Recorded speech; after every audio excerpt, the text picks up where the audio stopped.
சத்தியத்தை அறிவீர்கள், சத்தியம் உங்களை விடுதலையாக்கும். வேத வாசிப்பு சங்கீதம் 4.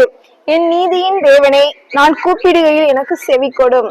நெருக்கத்தில் இருந்து எனக்கு விசாலம் உண்டாக்கினீர். எனக்கு இறங்கி என் விண்ணப்பத்தை கேட்டருளும். மனுபுத்திரரே, எதுவரைக்கும் என் மகிமையை அவமானப்படுத்தி வீணானதை விரும்பி பொய்யை நாடுவீர்கள்? பக்தி உள்ளவனை கர்த்தர் தமக்காக தெரிந்து கொண்டார் என்று அறியுங்கள். நான் கர்த்தரை நோக்கி கூப்பிடுகையில் அவர் கேட்பார். நீங்கள் கோபம் கொண்டாலும் பாவம் செய்யாதிருங்கள்.